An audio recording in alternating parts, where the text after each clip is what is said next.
Greetings, come on in. It's another edition of Revolutionary Hoodoo, New Orleans Voodoo Secrets and Recipes. Remembering that all is truly and indeed a blessing if you can just see beyond the veils. Come on in, welcome my Blog Talk Radio audience. Welcome my StreamYard, my YouTube, Facebook, Twitter, Periscope. Come on in, EarthCam, come on in, all is a blessing. Wherever you are in this world, we welcome you, we acknowledge you. Come on in. Greetings, beloved Otun, Iya. Greetings, beloved. Welcome. My cousins, Otun and Oloye, Ifawole, welcome, greetings. Come back home to Africa, the fatted calf and golden ring. I'm waiting for you once again. Greetings, come on in, welcome. All is a blessing. We have an excellent show for you today, so come on in.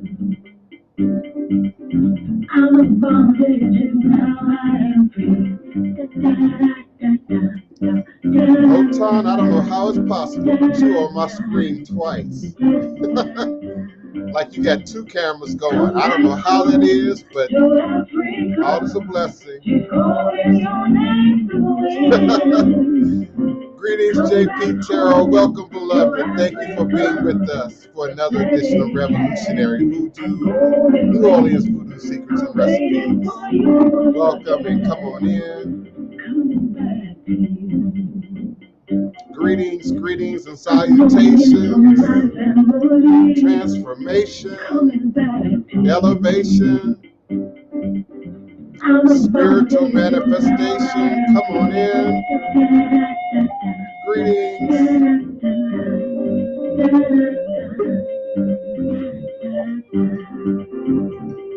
All is a blessing, beloved. All is a blessing.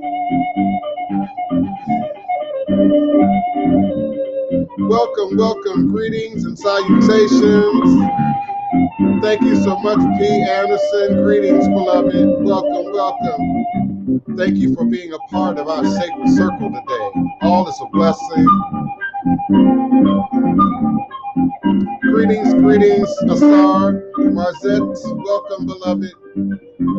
Thank you for being with us. All is a blessing. Come on in. The fire is hot, the water is a-boiling.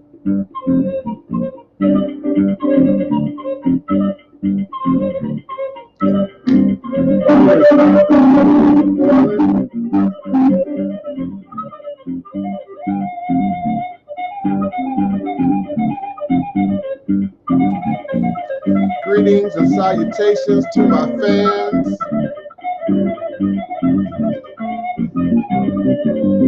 Always listening, always watching, always present. I love my fans. Greetings and blessings to you as well, Kat. Welcome, beloved. Come on in.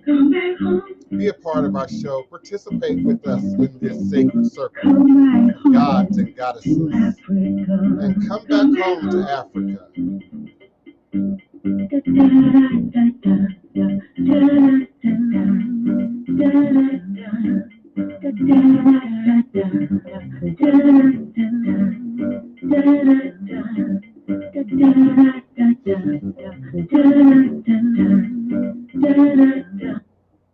Greetings and divine, all blessed peace and love, joy and prosperity, elevation, revelations, manifestation, and today, transformation.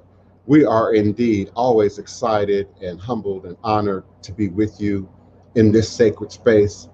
I am the Pan-African Spiritualist, Practitioner, Author, and Advisor, Ogun, Oloye, Hoodoo, Obeya Bokur, sharing with you in all things spiritual, mystical, metaphysical, cosmic, evolutionary, revolutionary, healing, and holistic from a Pan-African Hoodoo, world spiritualist perspective. understanding that all is truly and indeed a blessing. If you can just see beyond the veils, for it is all just an illusion and a test and one of the greatest divine mysteries of this life cycle. This is my constant prayer, my mantra, my affirmation and reverberation. It is my reiteration and my personal ever-living reality. It is crucial to the very foundation of my inner standing, my teaching, my walk, and my work, my demonstration along this divine, all blessed life path and journey. It is how I, the Divine Prince, make sense out of all that we are challenged with here in our daily existence on Mother, Father, Earth. And it is my personal place of power and inner standing, the place from where I begin, the place from where I realize and crystallize all my endeavors, understanding that I and I alone create and co-create my divine destiny, and I alone create and co-create my divine, all blessed reality. And so it is. Ashe. Today is Wednesday, May 12th, 2021. And I am emanating and vibrating with you and for you now, live, virtually, verbally, cosmically, quantum universally, from this working temple of the House of the Divine Prince. Thai Potions, Hoodoo Central, in this legendary, beautiful, most enchanted, most haunted city in America, most African city in America, most northern, most Caribbean city in America, New Orleans, Louisiana, the land of my ancestors and those who came before me along this hoodoo obey a life path and journey, passing down the great Obeah stick along with the knowledge of the life-giving herbs, roots, plants, rituals, spirits, and minerals. I am also always humbled and honored and appreciative of my powerful co-host. Today, my first cousin, Oloye, Ifawole, and then my second cousin, Otun, will be joining us. Otun Ifatomiwa will also be joining me in this powerful discussion about transformation and the spirit of transformation and growth. Oloye, are you ready? Greetings, beloved. Welcome, peace, and blessings to you. Thank you so much for bringing such a powerful topic and leading this topic for us today. And of course, I welcome Otan Ifatomiwa. Thank you so much, beloved Iya, for being the mother, the woman, the female energy that we need in this show. So I'm humble to both of you. I welcome both of you. I allow both of you the floor and the mic. All is truly and indeed a blessing. Greetings to everyone. I hope everyone is doing well today. I hope that everybody is having a wonderful day as we prepare to do a little teaching today on, or sharing today on transformation, and the spirit of transformation within our lives, the spirit of transformation within all that we're seeing in this world, all that we're dealing with in this world. So, I hope today will be a day that everybody receives something and that will bless them. And as such, that everybody will also be a part and participate and share with us aspects of their transformation in different areas of life and healing and all of the above. So I honor each and every one of you today as we give honor to Oya. We say, Spirit of the wind died courageously with her husband. She puts matter in order suddenly. The wind of death, mother of nine, shatters the evil mound of earth. Strong wind demolishes the tree by the family door. Rumor in the clouds hurls down a stone axe. Courageous woman, armed forever with a sword. Spirit of the wind, tornado, sets the leaves of the trees in motion. She kills suddenly. She enters suddenly.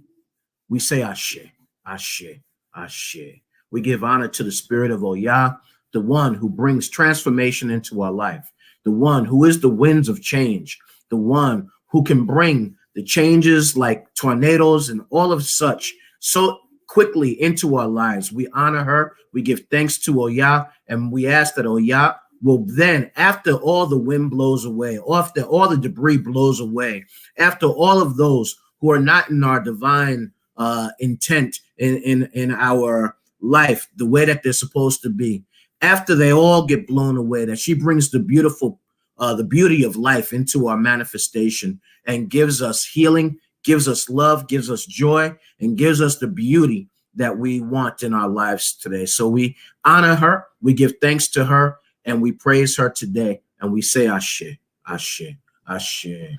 And I give honor to my Aluo, Kabiese, Oba Efekbemi Fashem from Sola, the founder of IleIfaOladeji temples, to also give honor to those who taught me. So I honor you all. Ashe.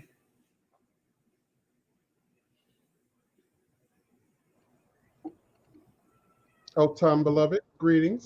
Okay, I think I figured out this phone and YouTube thing.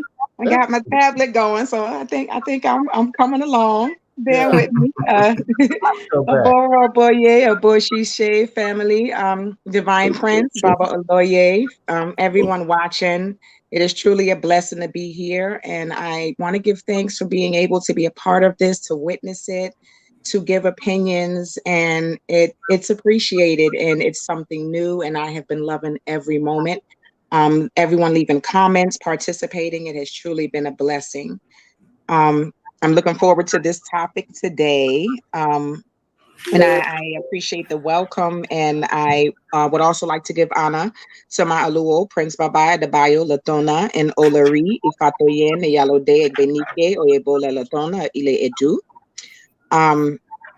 It is a blessing to share with you. I'm ready to get into this topic. I am definitely interested in Oya, especially having experienced some things, and it will certainly be a blessing to hear the experiences and to see everyone get a clear understanding of who she is and what she represents. So I give thanks, and it's truly a blessing. Thank you, everyone. Ashe, Ashe. Asheo. As I said earlier in the show, I'm going to allow Oloye Ifawole to sort of lead. I don't want to come right in with my footprint on what I think and how I process the show topic, because y'all know I go way out into the stratospheres. So I'm going to allow you to lead. I absolutely will be participating. I'll be helping to encourage both Blog Talk Radio at 845. My camera's right in front of my screen, y'all. 845-277-9143. 845-277-9143. Please remember to press the number 1 on your telephone keypad, and I can then open your mic to my Blog Talk Radio audience.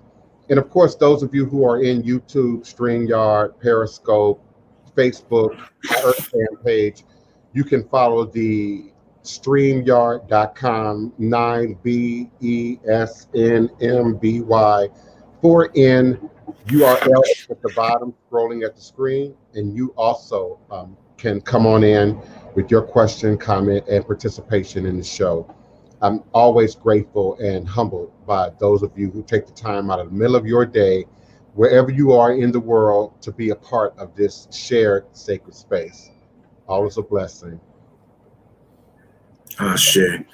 So today, I thought a good topic, because of all the things that are going around in many of our lives at this stage, would be about transformation and the winds of change that happen in our lives, the winds of change that are manifesting in the world, in society. So many different aspects of change are happening in all of our lives. Some of us have gone through particular struggles where during this particular COVID, for some, they've had difficult times, and they've had to make transformation from having a job to not having a job. For some, they've had to have the transformation of going from having a viable income to not knowing where the next money or dollar or medicine or any of these things are going to be coming from.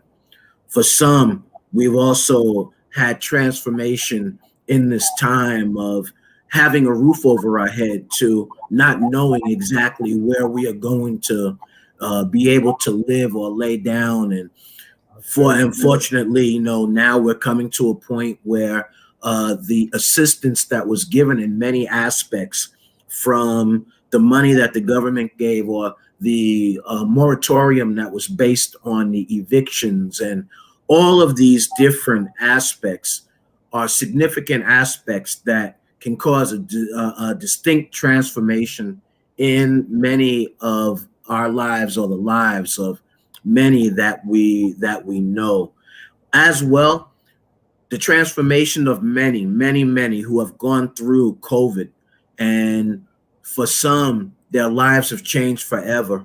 Why? Because some may have lost loved ones and didn't even have the opportunity to say goodbye in the fashion that they deemed that they wanted to do. They couldn't even go to the hospital, or they couldn't go through the burial rites. And so many people went through so many different upheavals in their life. So many have gone through illness now with COVID, because of COVID, that affect their breathing and affect their lungs, and the long-term ramifications of this disease. But we also have many who have gone through transformation in a wonderful way. They've seen where Oya has come in and have blown so many things around in our lives. And if we are able to stand firm and stand strong and stand rooted, at the end of this time, we then begin to see slowly where the winds of change are making our lives that much better. So today, I wanted to talk about some of I wanted us to talk about the changes and what it is that this energy, this spirit, brings to fruition in our lives, and how we can manage and move through the winds of change in our lives in order to stand strong and to allow the things of beauty to come. So many stories of Oya, one saying that, you know, she has this ultimate beauty. She is so beautiful that she wears the veil in order to cover her beauty. And so we want that type of beauty in our lives. And some of it, you know, is to be able to go and deal with the struggles and challenges that the winds, that the tornadoes, all of these things bring into being in our lives. So when we look at Oya, the very definition of Oya goes to she tore. She tore. And it says that it's tearing up the tearing of strong holdings, the strongholds in our life. Sometimes we get so stuck and clamored by these things that are holding us, that we kind of struggle with making changes, even when we know that this change that we make might be a change that helps us to be better and to move forward in our lives. Many of us get so stuck on where we are and the things that are happening, even if it's not good, that we would rather stay there than to deal with the pain and the struggle and the hurt that comes with some sense of change. Also, and when we deal with the name of Oya, we deal with it meaning that it's ripping through the veil. My cousin all the time says that all is a blessing if we can see beyond the veil. So a lot of times the veil that is in front of us is a veil that we can't see beyond. And because we can't really see beyond, on the other side, it's like almost saying over the rainbow, where on the other side, all of the beauty in life is so much better than where it is today. We struggle with the things, with the opportunity to make change. And so today, that's one of the biggest things I would like to for all of us to share, is how do we make changes in our life? how are we going to go through the willingness to make changes in our life that will allow us to see the beauty on the other side and affect the beauty on the other side, to receive and manifest the beauty within ourselves and also within our circumstance, our environment, our family, our business, our everything in parts of our life. How do we do that? And we look at Oya as the perfect example because of the energy that she brings as to the manifestation of change and transformation in all areas of our lives. So today, that's one of the areas that I hope that we can all be able to talk about and to share with each other. Oya, the Orisha, she's the Orisha of the Niger River. That is where, in essence, she is known to reside. And so when we look at that, we say that she's worshipped in many, many different places, you know, throughout the world. Brazil and here, of course, in the Americas, all throughout the world. And she might be known by different names. There's many different alternate names that she has. My cousin, I saw, had Yansa, which some say is that would be a more mature version of Oya. Some would say that call her the Oya Ajere, carrier of the container of fire. Ayaba Nikua, the queen of death. Iya Yansan is the mother of nine. Ayi Loda, she who turns and changes. So the different names, of course, then bring different facets to her and the different capacities that she might hold within and the different ways that we can view and as well as experience her in her actions, in her movement, in all that she brings to being.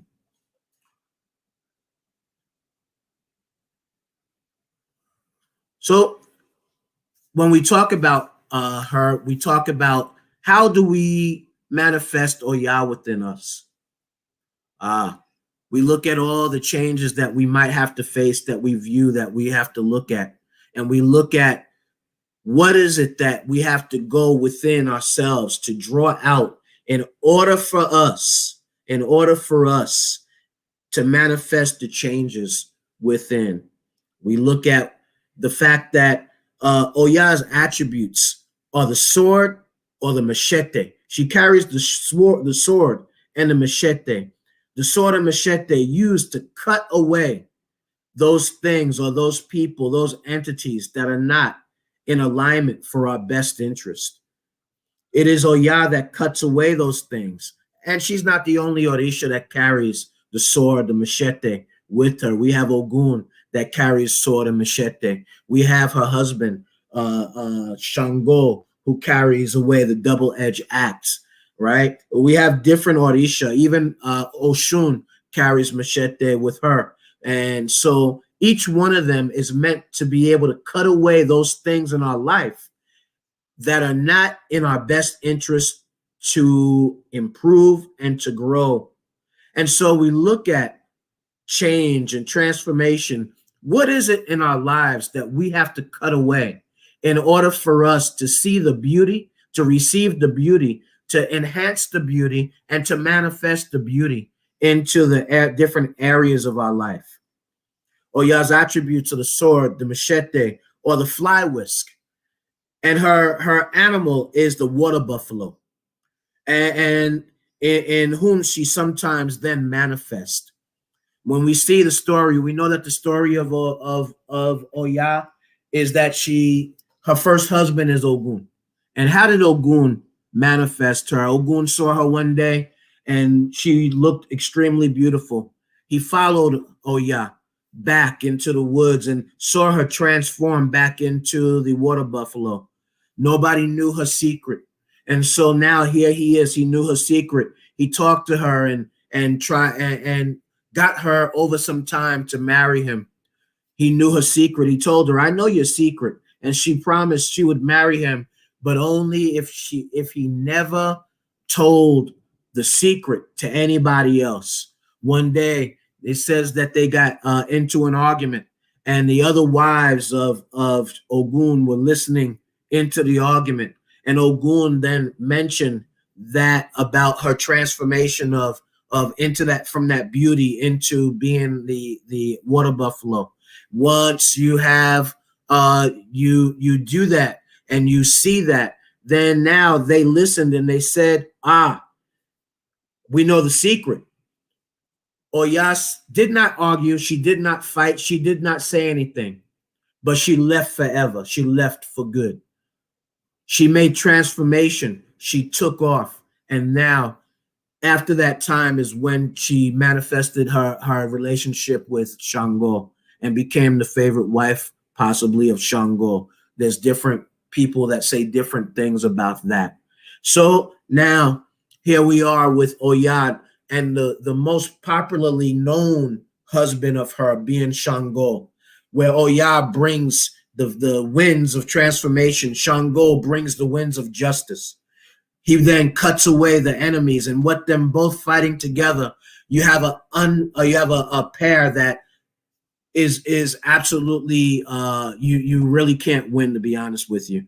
So now here we are in this time of where Oya and the strength of Oya made promise that she would never not fight on the side of Shango.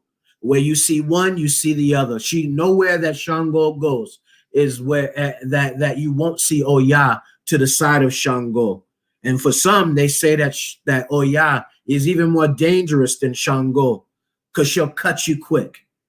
So that means when she sees things in your life that do not resonate, that do not line up with your best interest and the things that will take you and elevate you higher, Oya will come clap and then take you out quickly. Sorry, that was a little martial arts, but she take you out quickly. You understand? And so therefore, when we deal with Oya, we're dealing with the change that will allow us to cut through the struggles and challenges, the ugliness, all of that, in order to see the beauty on the other side. So I want to give a little bit for everybody to please, participate.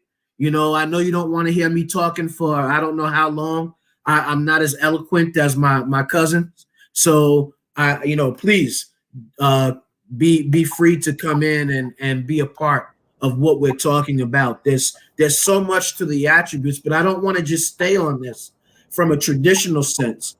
I want to stay on this where they give you a little bit of the tradition, but even more important, how do we do this in our life, in our community, in our families, in our business, in our jobs, in all the different facets of our life? How do we bring the transformation, and how do we handle the transformation when the transformation is blowing things all over the place? People that you love, they're now gone. Not just on a physical death level, but because they walked out of your life. How do you handle it when the job you was at for 20 years is no longer? How do you handle it when the business that you began now had to end because you didn't have the followers to the business? There's so much to Oya that I want to speak about it, not just in a sense of the tradition, but I want to speak of it in a sense of life.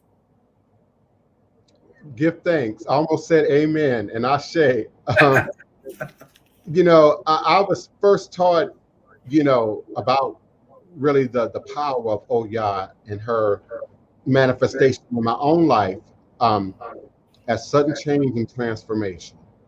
Some of you are familiar with one of my other godmothers, Priestess Ava K. Jones from here in New Orleans. And she is a child of Oya.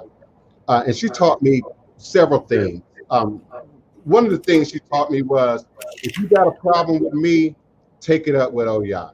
That's the first thing she taught me. But the second thing was indeed about that power of sudden change and transformation. And she was one of many who always identified my ability and willingness to sort of walk through the middle of the fire. I would much rather walk through the middle of the fire than to go over it, than to go around it. Bob Marley said it best, for he who runs away, you'll live to fight another day. And as a teenage runaway out on the street at 14, 15, 16, 17, 18, 19, 20, 21 years old, I was often moving from city to city, place to place, scenario to scenario, situation to situation. But when I really got a deeper understanding and connection to that Yansa, winds, rain, storm energy, I really understood my gift and my ability to really walk through the middle of things, and take out the goal, take out the lesson, find that which is most beneficial to me. And even today, as a full grown adult, I still think that's a dynamic of who I am, that is often, sometimes misrepresented, but more oftenly, what's the word I'm looking for? Underestimated. Underestimated. My ability to take the knives and the arrows and the darts, and the ugliness, and really turn it into something that works for my good. It keeps me moving upward and forward. It keeps me focused in on why I'm here, what is my real destiny, what is my real purpose. And so I've learned to take that and grow from it, expand from it.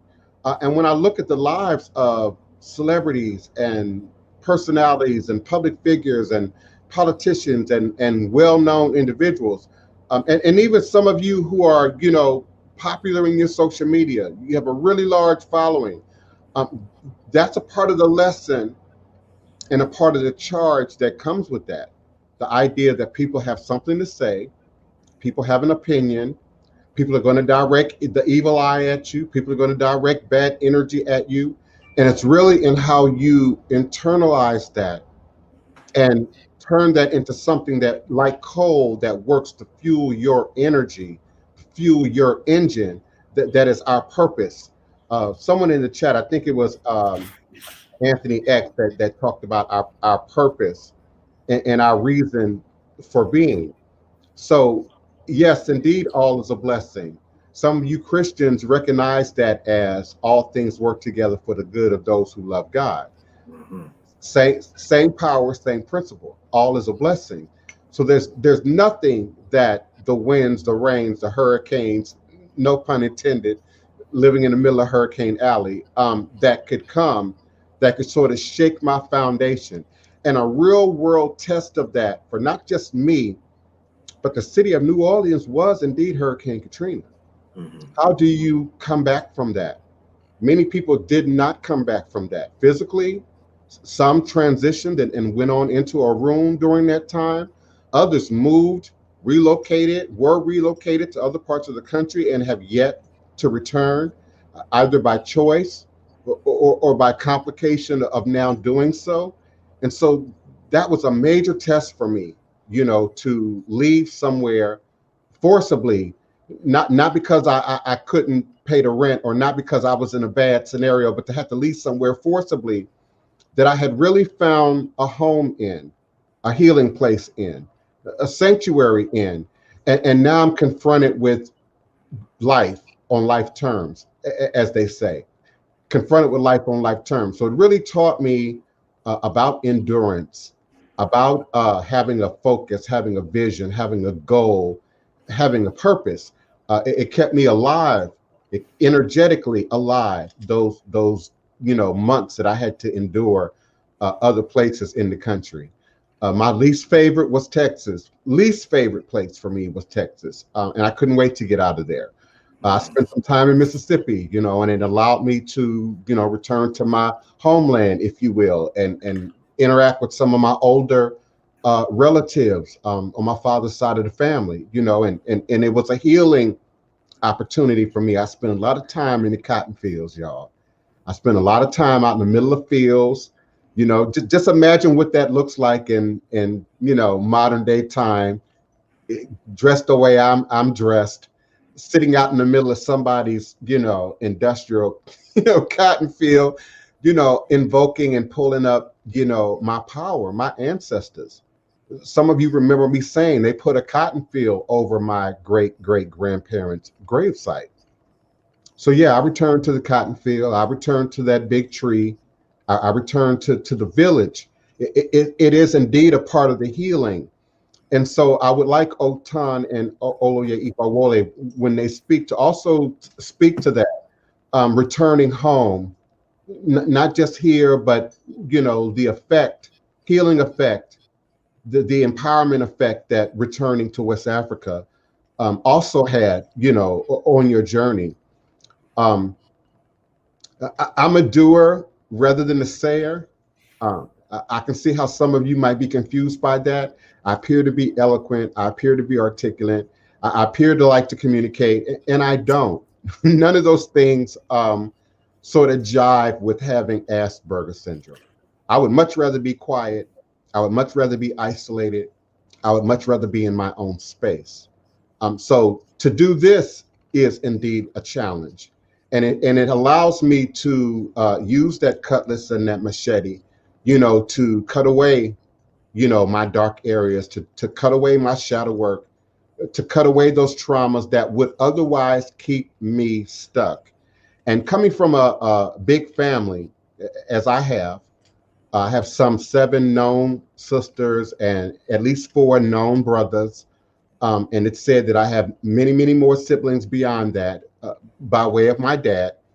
My mom has 2 children, me and Wapani. Many of you are familiar with Wapani. But I had the blessing, if you will, of meeting many of my other siblings at 15, 16, and be able to not only develop a relationship, but to be able to see the manifestation of my father's energy and folks who otherwise didn't spend a whole lot of time around him. And it helped to really further that idea that it's in your blood. Mm-hmm. It's in your blood. And so there is no option to doing the shadow work. There is no option to acknowledging your ancestors. You might be Christian, Jew, Muslim, what have you, but there is no option to acknowledging what's in your blood. And in each of us, we have an opportunity to dead the generational curses, to cut away the cancer, to cut away what has generationally not worked, but continues to be generationally passed down. And it's funny how that happens, because we say, oh, that's not going to be me. I'm never going to be like him. I've got to run from this presence, from this energy. And one of the lessons that I learned in my years of moving through the storm, doing the dance with Oya, was when you get there, the first person you meet is yourself. The first person you meet is yourself. I have some clients right now that are in a quandary. Do I stay? Do I go? Do I stay put, in an environment where I'm not happy, in an environment where my children are not happy, or do I go? And it's amazing to me the guilt trip that Western culture puts on women, particularly Black women, about making empowered choices and decisions for themselves. Because ultimately, if mama not happy, if big mama not happy, the children not going to be happy either. If mama not healthy, the children are not going to be healthy either. And sometimes it don't show up in the physical. Mama might have a little weight and the child might be in perfect 15 to 20-year-old shape. But what's going on inside, emotionally, mentally, intellectually? And so we see that, again, in such a large family as I have, you see that passed down generationally.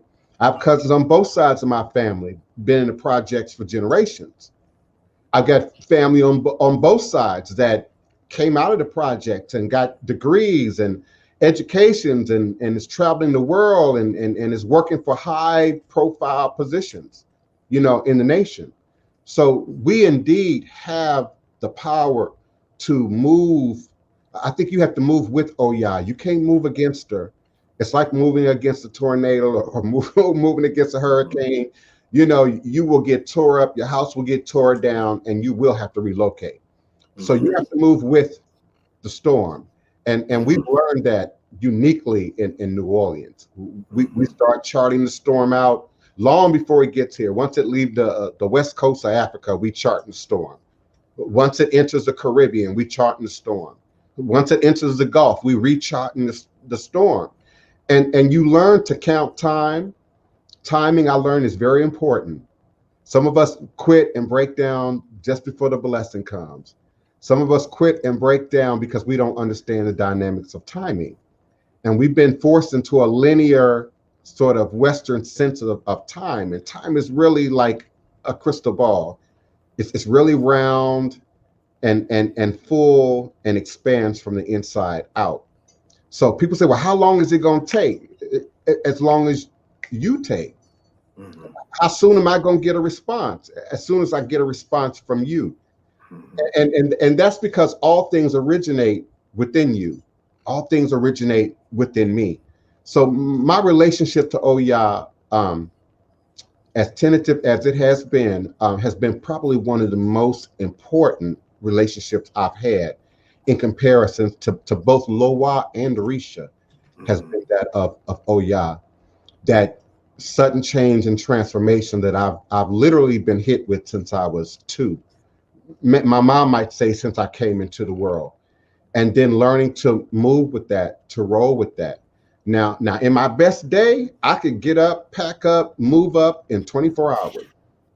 All it took was a whim and a notion. I don't want to be here, I want to be there. And within 24 hours, I was gone. House would be cleared, I would be out. As I matured, I learned to sort of, again, go with that storm while standing in place. Mm-hmm. While standing in place and going through the middle of it, experiencing all the feelings that go along with it, all the emotions that go along with it. We're either in our feelings or we're detached from our emotions, particularly as it relates to Oya. My cousin said that, but just in a different way. You see the storm coming and all you think about is, oh God, we gonna die. Oh God, the city gonna fill with water. Oh God, I don't have this, I don't have that, I don't have the other. But those of us who sort of learn to dance and move with Oya, you move into preparation. You move into your training. And as a martial art expert, I'm sure you would agree that, preparation starts long before the storm. Preparation starts long before June 1st, which is the beginning of the hurricane season for New Orleans. Yeah, we have right now we're in tornado season. And we know that when we are in tornado season, I look at life along with how do we deal with tornadoes. We deal with tornadoes during this time where the tornadoes can come at the drop of a dime. You could be doing one thing, and the next thing you know, you got the funnel, and the funnel can be landing anywhere. When we look at that in comparison to life, it tells us that when the tornadoes come, we're looking at the different facets of our life that the tornado that Yeye is dropping down in, because the tornado, when it's up top, there's no danger to it. The danger of the tornado is when the spiral comes down and it drops down. And when it drops down and hits, that's when the explosion goes. So therefore, when we're looking at the tornadoes of our life, when the tornadoes are up here, there's already indications that things need to happen. But sometimes we don't take the indications seriously. And the indications are not taken until all of a sudden she decides that she's going to come down at this particular place and then destroy everything in that particular thing or that area. And then it takes for you to now take the time to rebuild that area. But when you rebuild it, you're rebuilding it brand new with even better material than before that will allow you to see the beauty and the betterness of all that you've gone through as the explosion, as that damage came. We look at damage in a negative way a lot of times. And the damage sometimes is not, it's negative maybe at that moment, but we can't look at that all the time as totally negative. We got to look at it as that is the impetus that is needed to beautify, to change, to improve, to strengthen, to realignment, to reaffirm. All of those different areas when we're looking at when the tornado drops and then the effect of the tornado within our lives. We have many friends and many people that we love. We love them. But the bottom line is sometimes the relationship changes because certain circumstances and situations in it cause a particular change in the energy. And we have a struggle a lot of times when the change in the energy comes, because now we don't know if that means that that person is going to be blown out of our lives for good, or they're going to be maintaining and staying in your life, but at a different capacity and in a different way, in a different place and space. So we have to now look at the winds of change in a way that's going to be what kind of improvement can we make in our life when the winds of change are coming and they're blowing and they're entering into our life. It's a lot of struggle sometimes when we look at the energy of yay. We look at it as we're going through it. Some of us can't stand strong during that time. We waver, and it's natural. Sometimes we just got to look at the natural part of this as well and know it's okay sometimes that the winds of change and where we're rocking, right? Let's look at a tree. A tree, the older trees have these the roots that are bigger, right? Or they're more firm in the ground. And then Oya comes with the significant wind of change. And then you see that for some trees, the root stays in the ground.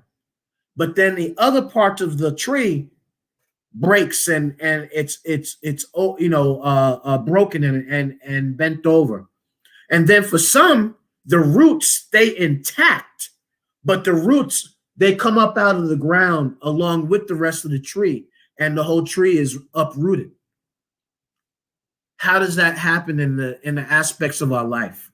How do we deal with that when that happens in our life? When people that we love and care for either make their transition to the realm of the ancestors or even decide that they're going to leave out of our life, maybe sometimes in a very hurtful way. How do we deal with the changes? How do we deal with that within our life? What steps do we take to now rebuild?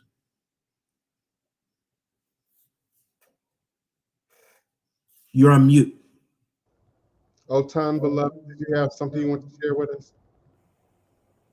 Don't be scared. I am I'm trying to see what I need to get in. I'm sorry, I was just in it and loving it. Wow. I agree with everything that DivinePrince and Baba Oloye has said on here in the chat. Everything. I've been trying to pay attention to both. This is so awesome. So I will say that everything, I can't even say spot on. It's more like bullseye accuracy. Everything is right and exact. Just in talking about the changes and the things that happen, I believe I seen someone in the chat speaking to Oya saying about how you just have to go with it. There's no fighting against it. And just like what Baba Oloye said, with seeing change, a lot of the times we see destruction and we see things that happen in our lives as negative. And before in other discussions we've had, we've also mentioned that we have to understand that in life it's all on perspective and how you're looking at it. It's not about things happening to you as opposed to happening for you, for your growth, for your advancement, for your elevation. And we cannot often go by what it looks. That's what faith is continuing to walk down the staircase even though you can't see the bottom. And that's the same thing with the destruction and the things that are shifted and changed in our lives. It may look topsy-turvy, everything may look helter-skelter and all over the place, but in essence, that's exactly how it needs to be. Because sometimes, even in our lives, when Spirit is trying to elevate us, when we are trying to have things that is for our better good, and we're trying to be pushed and moved along to that, our own comfort with being stagnant or complacency, and not understanding that where we are is not where we're meant to stay, and we can sometimes get comfortable in those positions. So when the winds of change come, when those things show up in our lives, for us, for some people, it could be detrimental. It could just be, oh, why me? What is this? And that's where we need to sometimes pause, take a moment, say a prayer, take a deep breath, because no good decisions can be made out of emotion. You have to focus. You have to really take the time, pardon me, to look at the perspective of both sides, see what's going on, why. And even sometimes when you do not have an explanation for the things that are happening, sometimes it's best to just watch, pay attention to what's going on, because there are signs and lessons in everything if we're willing to pay attention or look beyond the veil. Yes. So I will say that everything so far has been wonderful.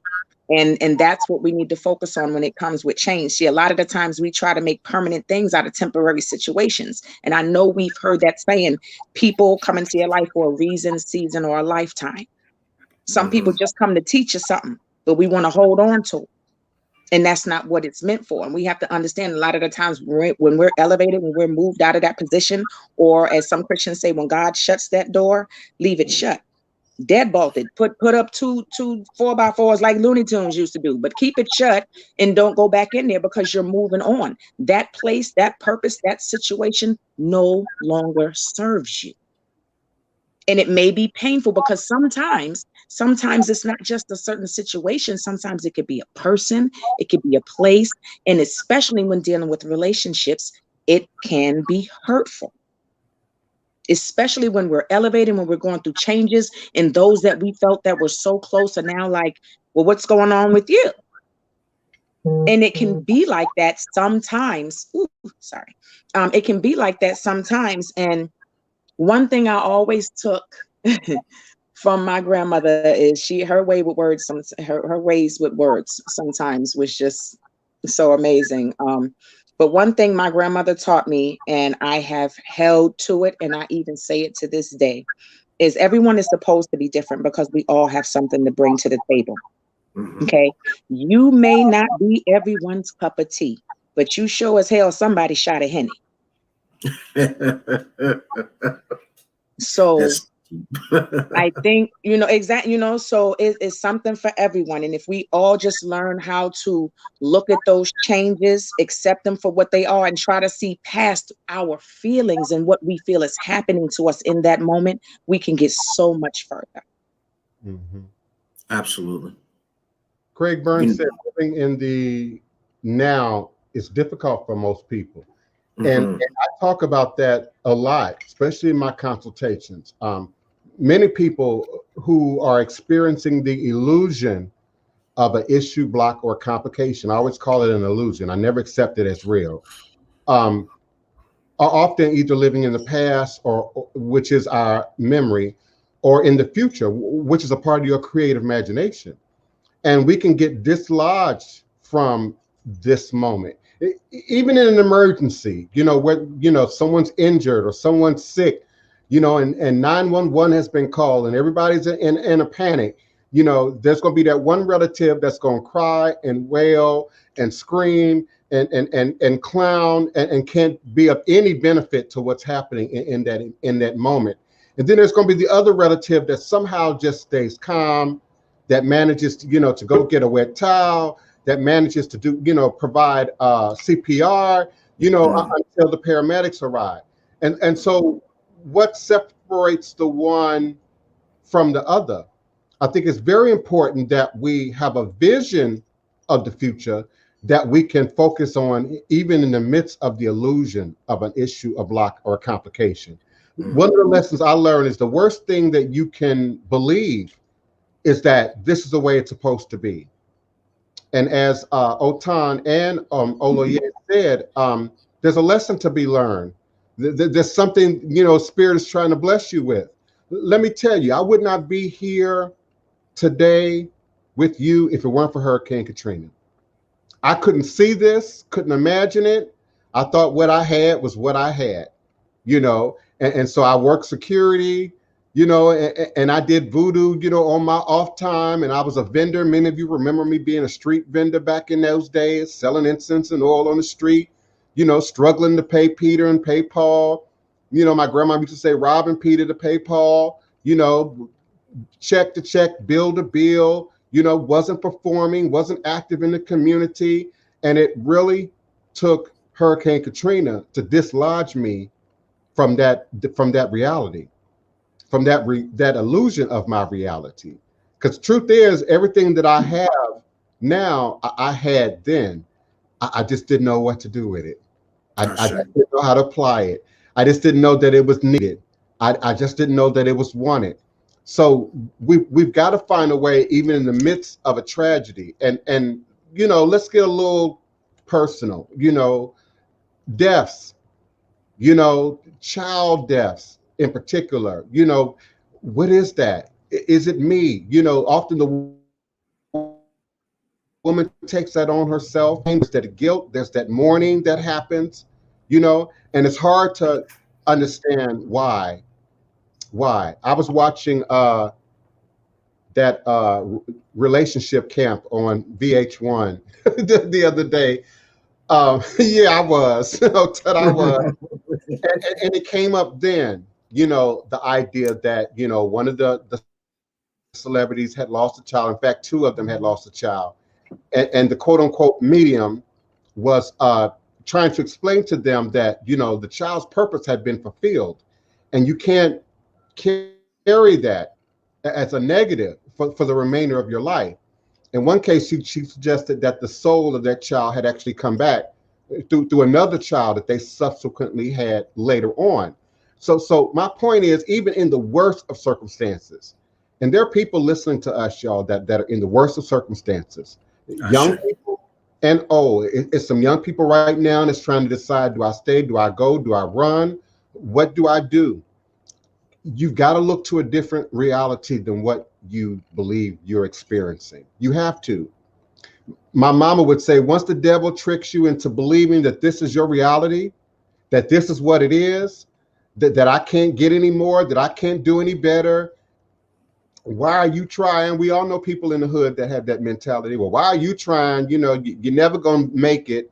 You're black, you're a woman, you're a man, it's America, you know, and so they find their happiness in the bottom of that bottle, sitting on the corner, having that same conversation every day. And that's why I say it's an illusion of a block, an issue, a complication. And it just takes one to just get up and walk away and say, oh, no, I can't do this. Oh, no, this can't be my reality. And then put your energy into creating and recreating a reality that mirrors your best interest. I always add mirrors your best interest, because if you're looking in the mirror and you see ugly, that's a problem. If you're looking in the mirror and you see victim and you see helpless, that's a problem. And even in the midst of the worst of storms, I was always DivinePrince. I was always magical. I always knew that I had a connection to God and to the spirit realm that was going to show up any minute, just any minute, you know. And so no matter what shelter I was sitting in, what corner I was stuck on, you know, I was always looking for that opportunity. And the opportunity ultimately kept presenting itself. And that's important, because when you're stuck in the illusion, it has been presented and you don't see it. It has been presented, and it's almost like God and the ancestors got to knock you on the head. It's almost like God and the ancestors got to push you out into traffic before we realize that we're in danger, or we're endangering ourselves, or that there's something higher than ourselves that must be heard. You know how sometimes, you know, you're sitting quiet and you're focused in, and your kid run in the room and you jump, you know, oh, you scare me, boo. You know, it's that kind of reality that often we are just one jump away from experiencing. So people say, well, how quickly can it happen? It can happen in an instant, if you believe it to be so. But it does not mean that you're going to see the fulfillment of your vision in an instant. But no one can ever say, well, just exactly when did that success start for you, Oprah? Just when exactly, Michael Jordan, did you realize that your life was going to be different? No, none of them can give you the answer to that. They can give you a season, you know, well, I went to college or I met so-and-so. They can give you a season, but no one can tell you when that moment happened. And often the moment is right in our face. But because of the illusion of our memory, what I'm used to seeing the trees, so I can't see the forest, we miss out on our opportunity to embrace Oya and let her really carry us where we need to be. Sometimes we don't see death as what it's supposed to be. When we look at Oya, we look at the number 9, and we know that number 9 in the space of numerology is that conclusion, right? It says that the energy of number 9 represents completion, and but not finality. So what does it say? That it says that the completion of this must happen in order to now rebirth and renew, to go to someplace else, even a higher level. We have to look at all of the aspects that happen within these Orisha. What does number 9 mean? What does for Oshun? What does number 5 mean? You know, what does number 3 mean for Eshu or for Ogun?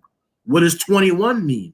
Look at the numbers. The numerology also shares with you aspects that deal with that Orisha. Look at what, you know, look at the colors. The color of Oya for us is like maroon or red, or, you know, kind of like a brownish, reddish brown, earth tone color. What does the color mean? It's the color of the earth, right? It's the color that says sometimes, you know, we got to deal with like blood changes. You know, look at the color. What does the colors mean? How does that embody the energy, the spirit that you're dealing with in regard to Oya, to Oshun, to Obatala? You know, we say that Obatala is the father of Oya. So that means if the DNA of Obatala is within Oya, then there is a high level of intelligence, wisdom, patience, all of these things that we should have as we're working with Oya. But on the other end, we also have the mother being Yemoya, or some say Yembo, which is a variant in some traditions of Oya, right? Then we're looking at the divine mother. We're looking at the one who brings nurturing. So therefore, we have to look at the numerology that goes along with it. The numerology for Yemoya is number 7. So now what does number 7 represent other than a divinity, that a high level of divinity, right? So you have number 8 that goes into Obatala. And so the number 8 then represents infinity, a never-ending wisdom and knowledge that you're growing into. So, you know, we have to look at all these facets, the numerology. We got to look at what the colors represent. We have to look at all of the other facets that people might not look into, that will share with us even more understanding and wisdom of the Orisha and the manifestation of the Orisha within us. Asar is also what we present. Mm-hmm. It's not only a present, but it's also what we present, what we project. Again, creating and recreating our own reality. And welcome, divine self-healing, beloved. Don't mute now, honey. Come on into the room. I don't want to be in the way.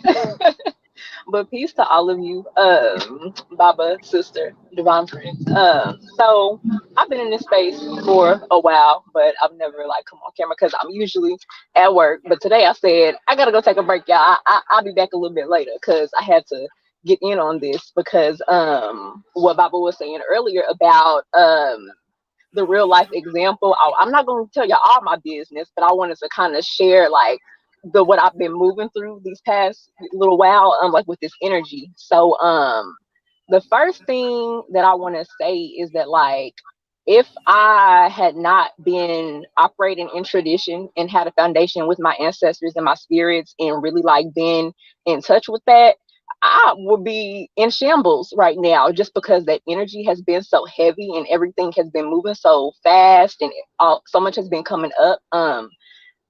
The thing, or the way that my mind has been like moving through it, is that we have multiple bodies. Like, the physical aspect of us is only one aspect of what we are. So when we talk about manifesting things and things coming down from the ether, it's like a process. Like, it has to move through the spiritual to come to the physical. So for me, what I have felt like is that the releasing that I have been doing of these patterns and these things that no longer serve me is like it's moving out of my physical body, which could be me crying or releasing it in whatever kind of way, and it's moving through those other bodies out of my energetic field to be no more, because it doesn't serve anymore. And so, kind of like what y'all were saying earlier about how, like, it's like we have built our realities around this trauma. And so when things are shifting and transforming, it's like you want to hold on and grasp to those things, but you can't, because it's not meant to be there. And so I feel like for me, realizing that and surrendering and just kind of allowing those things to move is really helping me. Now, it's not pretty. It doesn't feel good, but the rituals I've done, the things I've asked for, the things that have been promised to me in my divinations, the things that my ancestors have given me, the reason why I came here is more than that. One of the things that my chief always talks about is how we are already the essence of who we are going to be when we come here. And it's like a continual uncovering of that thing. But who I am in this moment is not someone who can hold the capacity of the weight of that destiny. So I have to keep changing. I have to keep transforming. I have to keep releasing in order to get that and to be that and to have that, or else the things that are coming in that are mine will be taken from me, because I won't be in a position to hold on to them and to keep them. So that's kind of what I'm moving through right now, of like on a more personal level, my mother and my father. I realized that I had been keeping myself out of relationships and away from like intimacy and things like that, because I didn't want to be her as far as being someone who felt like that was something that they needed. I wanted to feel like I didn't need that. But for the way that I'm built and for my destiny, partnership is something that's very important for me. So I'm having to let that go and realize that I'm not her. And what her troubles or her destiny is not something that I have to let hold me back. And the same thing for my father as well, you know, with whatever that situation is. So and I feel like a sister that was you earlier who was saying that about yourself and like your essence of who you really are, and how those layers of conditioning and programming and all those things are on top of that. And it's like sheets, it's like an onion. We have to continue to let those things be peeled away and be willing to go through the process. And I feel like in my personal experience before, not allowing myself to move through that process is what has hindered me in a way, and made it to where right now it's maybe more heavy possibly than it could have had to be, had I at that point in time moved through those things and let them go. So yeah, when we talk about like we doing our candle magic and we, you know, all this stuff that we're doing, like that's work, but this is the work also. Like, we think we're doing shadow work and you think you moving through some stuff, but it's like this is the work. And it's like sometimes the work is simply crying. You know, sometimes the work is me just being a witness to myself and my own thoughts and my emotions and what I'm moving through. And that's enough. And that's enough, because that judgment, I feel like collectively is really what we're having to let go of, as far as judging ourselves and circumstances and people. And so I feel like as we continue to move through that individually, and we you know, give that to each other too, that's how we move into that compassion that's going to help us on a macro level to shift things and change things and dismantle systems and all the stuff that we know we want to do. But it has to begin with the shift and that transformation first. So that's all that I wanted to say. So thank you, everybody, and that's it. Can I add to her? Mhm. Firstly, sis, that was what you said was exceptionally powerful. And I will say this, we must understand, firstly, from me to you, Black woman to Black woman, we have to learn how to be easy on ourselves. See, a lot of people don't understand the pressure that we hold. It's good to be strong, but we're also sometimes forgotten because people think strong people don't need nobody. We hold it all in. And as Black women, I'm talking to any sisters watching this, let me tell you something. Change is not a bad thing. Flow with the storm. And sometimes it ain't always to be held in. Every fight ain't your fight. Every brick ain't your brick. Set it down. It's all right to be weak sometimes. See, we got to get out of that. I have to be the strong Black woman. If somebody see me cry, let your baby see you cry. Let them see that to feel is to be. See, it's not about going through the storms because it's not where you start, it's how you finish. It may look crazy, but you need to push through. And sometimes a lot of the storms are brought on upon ourselves because we'll get a little tidbit of this, we'll get a little tidbit of that. But because we are so loving, because we are so willing as a people, and not just Black women to go, well, maybe it was this, well, maybe they was going through that. I understand that's not your place to fix them. You need to observe what's happening, see them where they are, and work in that space. But we can't take on the world. We can't take on the world. So know that when the change comes, we can't look at it as, oh, here we go again. We need to strap them boots up and go, let's get it. Because sometimes God got to put us flat on our back so all we can do is look up at him. Because we get into the people getting in our ear and they're telling you that, oh, you shouldn't do this or you shouldn't do that. Why? Because this is their vision for you. And some of the times we all know hurt people. And some people, it may not be that they don't want your blessing, that they want your blessing. They just may not want to see you with it because they're coming from a place of pain. Change affects everyone differently. But it's not about how the change comes and whether you feel like you can make it through. Just don't fold. It's all right with getting weak. You may bend a little, you may crack a little, but you don't have to fold because it's all to teach you something. And if all you want to do is focus on being the victim, you're going to miss the lesson. And that's where people stay in that cycle because you're not getting it. You're not getting it. And if you're not going to get it, it's going to continue. That becomes the cycle. Wake up. What am I doing? And sometimes, let me tell y'all something. We got to get out of that. I'm having this problem. I'm having that problem. I'm having this problem. I'm having that problem. At some time, you're going to have to sit down and go, what am I doing? What is it in me? What is that in my energy that's pulling this mess to me? Wake up. Pay attention. It's not about what's happening to you. It's about what's happening for you. The definition of insanity is to continue doing the same thing and expecting a different result every time. And as you're going through the storm, it takes time. Like you said, it needs to move through the different levels. We have to understand that we can't pray for something and then run and look out the window. That's not the way it works. It's going to take work. It's going to take moving through some things. And even though it may not look like it's happening for you, we have no idea what God is doing in the backside.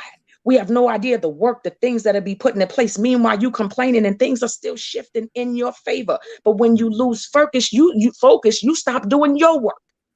God don't need a secretary. He good up there. Mm-hmm. Do the work you were given. Mm-hmm. And when you meet people along the way, understand what their position is. Every brick ain't your brick. You ain't supposed to take everybody on. You can't take everybody on. You can't take everybody on. That's where discernment comes in at. So that's why a strong prayer life is needed. And when I pray to God, sometimes, let me tell you something, we all have what I call blonde girl moments. Sometimes I'll be like, come on, you know I'm a bobblehead sometimes. Make it plain, make it clear. Because depending on that kind of day, whoo, it'll go right over my head. And I go, but why? But why? And then I look back and go, oh, we got to focus. We got to focus. And sometimes we're just not getting it when it's coming in. But you got it. You doing it. And you keep doing it. And I'm proud of you. We don't hear that enough. I'm proud of you. I'm proud of you too. Thank you. Oh, and I'm in OKC also, so I'll definitely be getting in touch with you as well. You are? Yeah. You're always welcome. Always happy to meet somebody, you know, new that's in the tradition, and you're always welcome. Thank you for sharing too, because that was a very powerful thing that you shared. So thank you for sharing. It was wonderful, and so I look forward to meeting you and to hearing more of your story. And anything that I can do to be a blessing to you, please let me know. Ashe. Ashe. Most certainly. Thank you so much. And if I Of can course. add anything at all, both of you, Divine Self Healing and Oak Time, really brought something that really needed to be heard. I'm telling you what I know. I got godchildren in the room. I got some of my callers in the room. Some of you spoke like you knew exactly what we're working with today. And so I'm grateful for that. It brings to question, what is it? Why is it, particularly with Black women, that they are sort of programmed to take everything on, to be responsible for everything, often to their own detriment, And what is it that fuels that? I'm going to get in trouble for saying this, but what is it that fuels that over focus on the man, and they can be completely blind to everything else that's going on in their life? They come with love and relationship question, but then we start looking at health and wellness, finances, their relationship with their children, their relationship with their mama.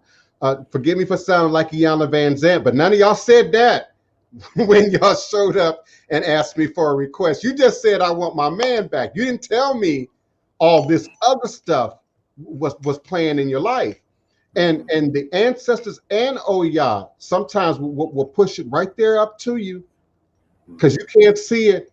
And it presents itself as the illusion of an issue, a block, a complication, but you see everything else except ourselves, and it rolls down to the children.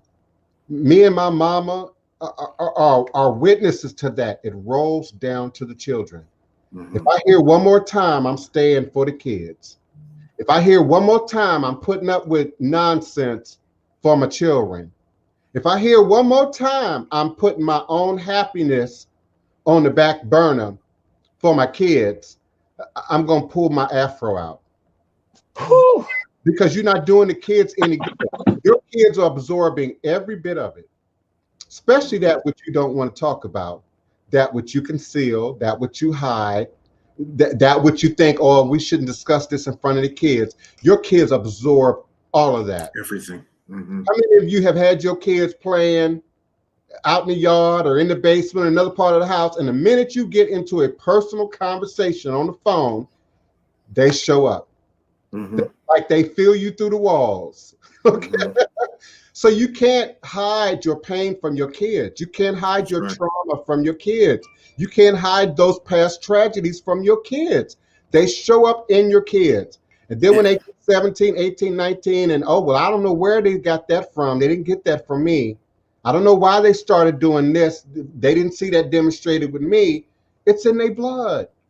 And you have children sometimes that already have gift, and you might not even realize that they have gift. My daughter knows anytime that all kinds of stuff is happening. My daughter doesn't live here with me, but I'll get a phone call. My daughter knows and feels when things are not right.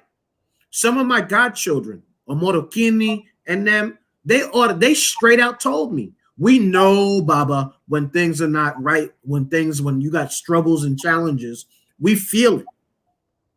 People have gift, they already know. The other part to it as well, you know, Oya speaks of the one who is the master of the last breath, and then also the first breath. So what does that say?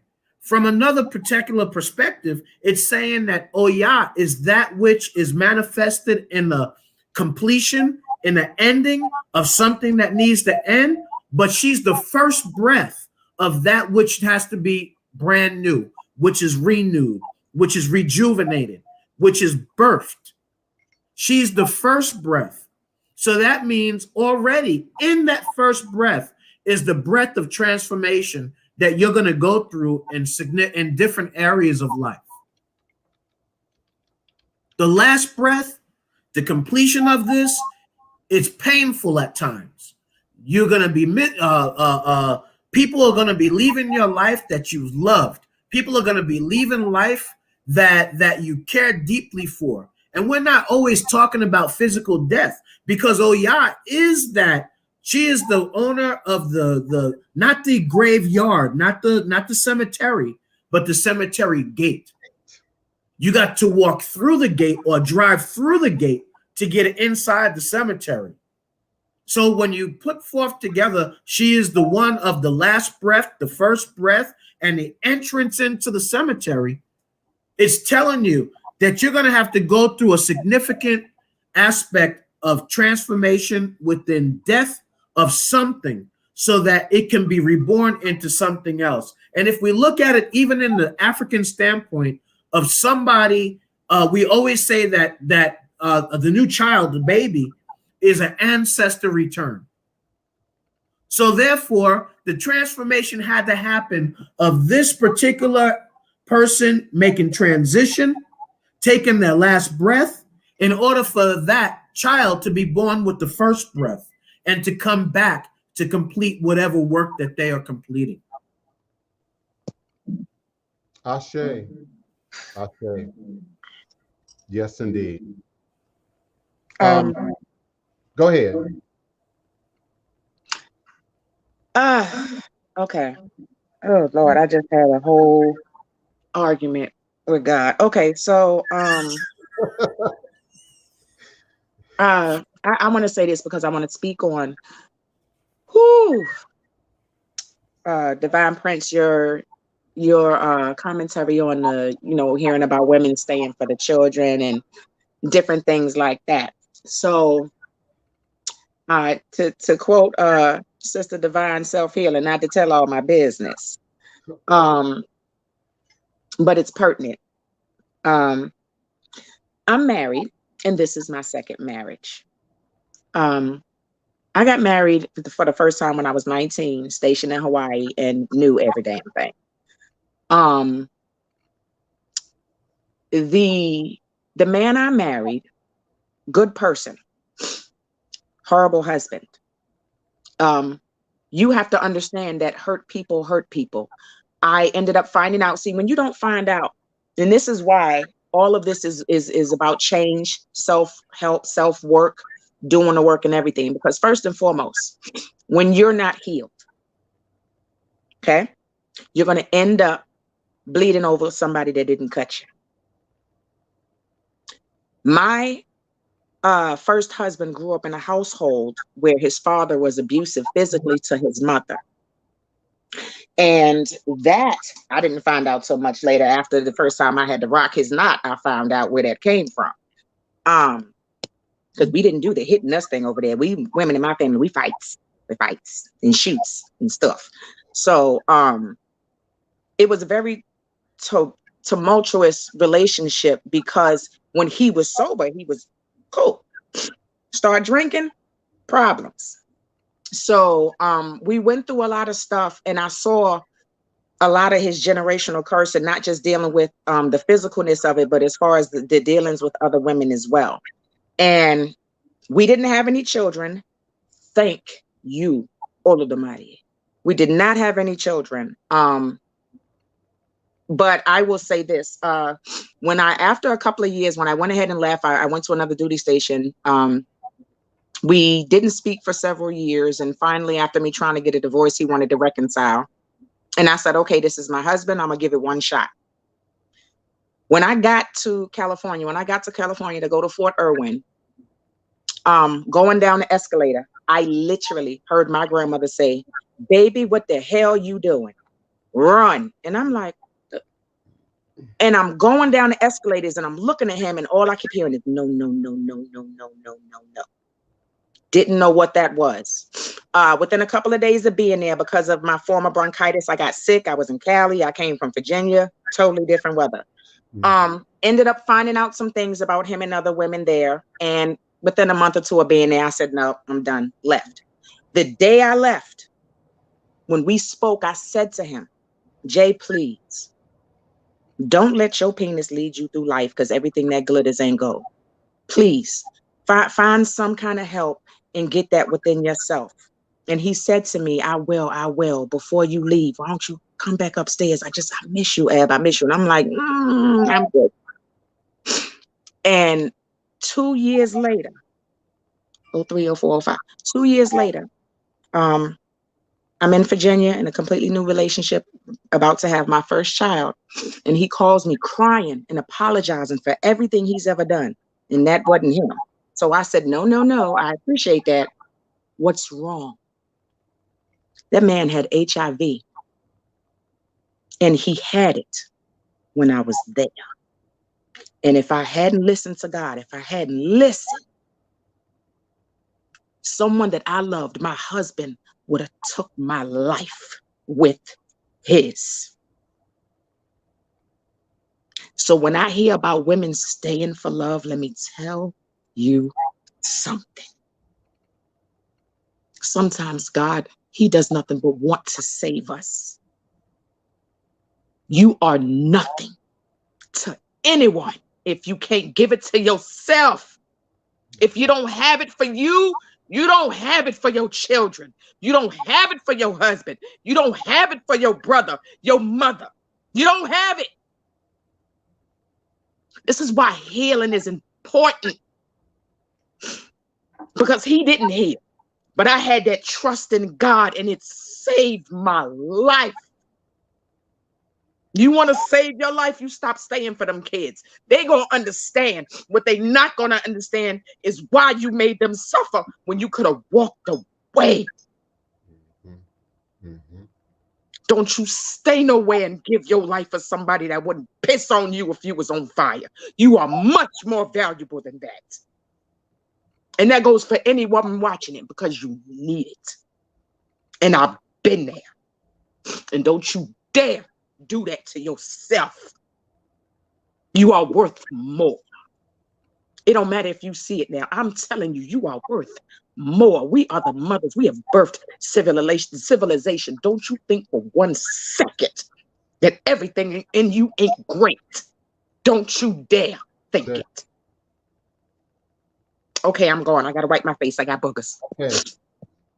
My mama says amen and hallelujah. Because we lived it, you know. And let me tell you also, my queens, my goddesses, my mothers, your emotion is your superpower. Your emotions are your superpower. It is in this Western culture that you're taught to think like a man, act like a man, compete with a man. Your emotions are your superpower. Operate from your bosom. Operate from your bosom.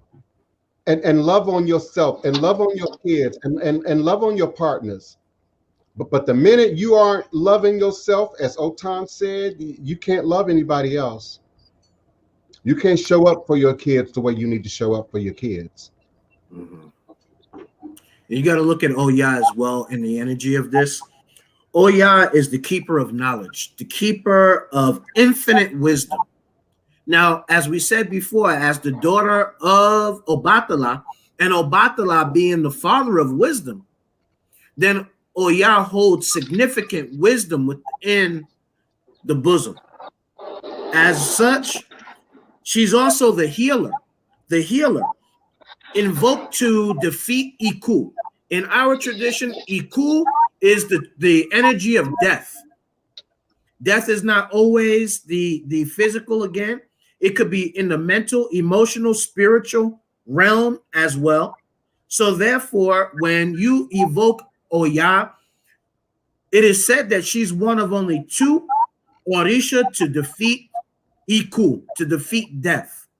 One being Orunmila and the other being Oya. So when we evoke Oya, we have a powerful entity that can prevent our death, or any death that does manifest is a death to bring the completion for the manifestation of newness, of rebirth, of regrowth. We got to look at all the facets, you know, to her. And as such, Oya, when we look at Oya, Oya brings us an ancestral connection too. So what Otun was talking about in the connection with the ancestors, as Oya is the mother of Egungun, Egungun being the ancestral realm, Egun meaning our personal ancestors, but Egungun meaning the ancestors as a whole. And so when we're looking at Oya and her relationship with Egungun, birthing or ancestors, anyone that's lined up with ancestry, that practices ancestors, works with their ancestors close, then that manifestation of Oya enters in, and it brings an even stronger connection with the ancestors. The ancestors, again, will talk to you. They will let you know, we're making this, you don't know, you need to go, you need to do this, you need to do that. And those of us that are willing to listen and adhere to what our ancestors say will find that the reason for what they are telling us to do will always manifest pretty quickly after we listen and obey. It's better to obey than to make all types of sacrifices. Tremaine Hawkins used to say that. I said, my godmother used to say that. Yes. And also, we must remember that in the process of change, when we are finally in tune and aligned with spirit, doesn't mean that everything has to go step by step. Sometimes we run so long, God's like, okay, I got you now. Jump on in it. So it's going to be different for everyone. But sometimes for those of us that ran so long and those who did it, they know who they are. We've got those feelings. We've got those. Do not be surprised. No, that does not mean spirit going to take it slow on you, because you got the gifts and you just going to have to learn as you go. Ooh, listen, that's real. It's real. Know, you guys remember the gospel song, be not dismayed, for whatever betide, God will take care of you, right? Yep. Think of how deep that meaning is and what we're talking about now. Yeah. If we don't allow ourselves to just get stuck in what we're going through, and we allow ourselves to move through, we said we can't move against Yeye. We have to move with Yeye Oya. If we move with Yeye Oya and just tell her, when I do my prayers to Yeye, I tell her, I might not understand, but I trust you that at the end of this, things are going to be in a beautiful place. And I tell her, this stuff hurts. So whatever it is, please hurry up and get done with it so that I can move on to feeling better in my, feeling better. But move along with it. And betide suggests a wave. Yes. Meaning it is temporary and it's already in motion. And you never know at what point where you are exactly in the wave. Have you ever seen those guys who ride the surfboard? Yes. You never know exactly where you are in the middle of that water. And they often describe it that way. You feel like you are underwater, but they've learned counting. They've learned timing. They've learned there's a season for being on top of the wave, and there's a season for being in the wave, and there's a season for being beyond the wave. And so through practice and moving through, they learn that rhythm. There's a rhythm that also comes with Oya. Oya is also known for her dance. So there's a rhythm and in that swirling, in that twirling, in that motion that not only moves us forward, but settles things, shakes, if you take a jar full of sand and sort of shake it, those heavier things drop to the bottom. Certain items in that sand sift away, and you get a much more refined product, a smoother product. So being able to sort of move through the challenge, I'm grateful for that ability. I'm often mystified when people, are hitting a big toe with a hammer and don't move. and don't move their foot. And as Otun said earlier, doing the same thing over and over again, expecting a different result, is insanity, you know? So I'm grateful for this conversation, everyone who is participating. We have about 20 minutes left. We have about 20 minutes left in the program. I invite everyone to please participate. Let me check my Blog Talk Radio. I know I have people in chat and people listening in Blog Talk Radio, but if you have a question or a comment, please do feel free to dial area code 845-277-9143 and press the number 1 on your telephone keypad, and I'll bring you into the conversation. And of course, those of you who are already with us in the StreamYard, YouTube, Periscope, EarthCam, Facebook, please feel free to plug in your cam as Divine Self-Healing has done, and Otun and Oloye, Ifawole, and join us with your questions, comments, and even your request. You know, I'd like to look at Oya also. Oya is said to be the helper of women with fertility issues. And so that means we have to look at the feminine energy and the ability of birth. For those who are struggling birthing, and that doesn't always just mean in the sense of physical. It could be birthing in our business. It could be birthing in our relationship.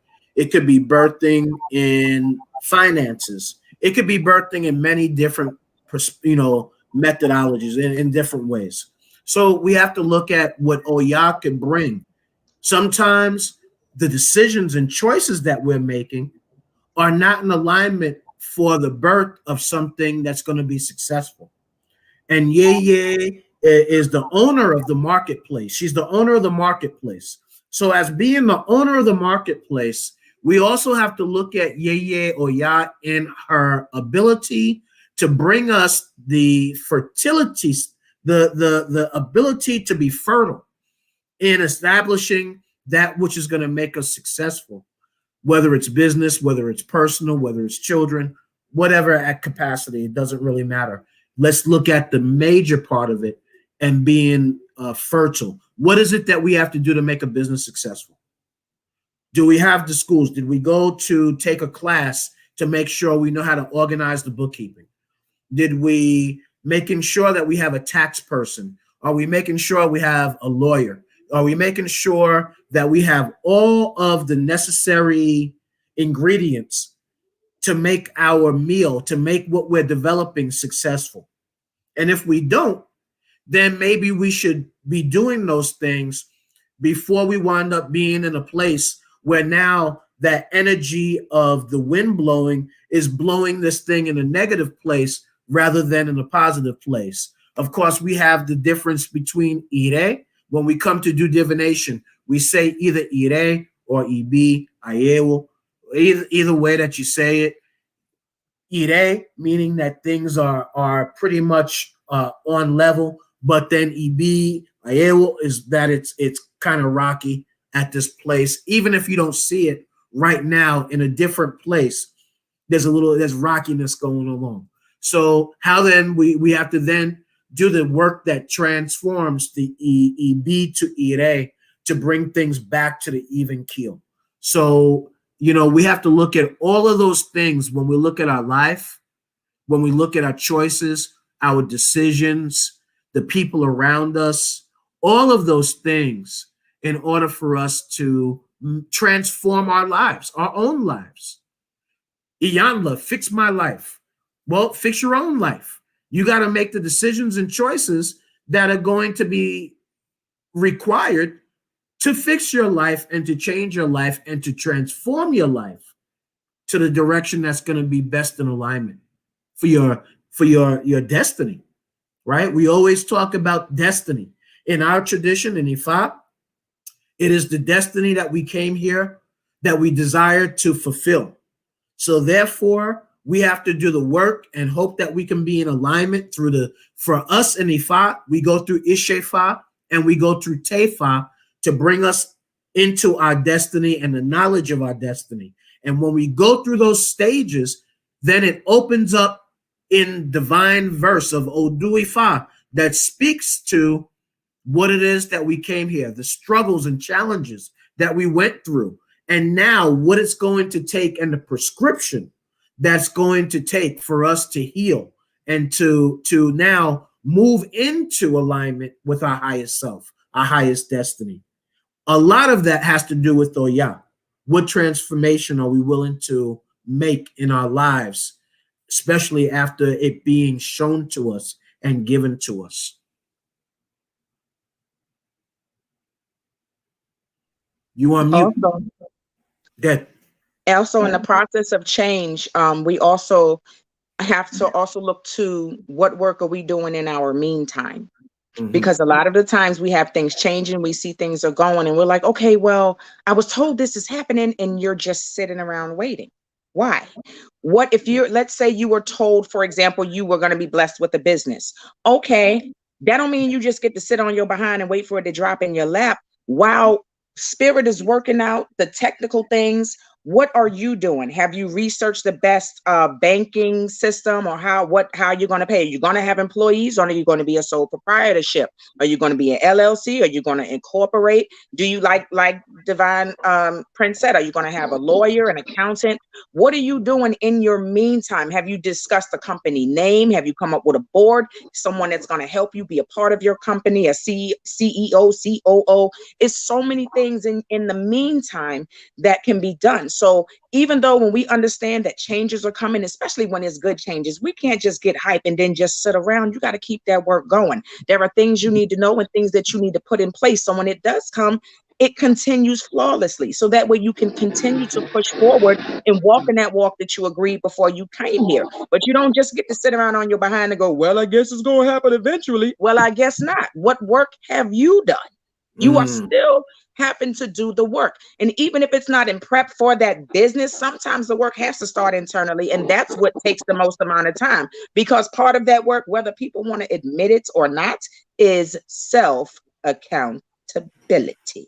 And that is a problem, especially for Black folk. We want folks to tell us stuff, but we don't want you to tell us nothing. It's not going to work like that. So it's going to work just like Michael Jackson say, he's talking to that man in the mirror.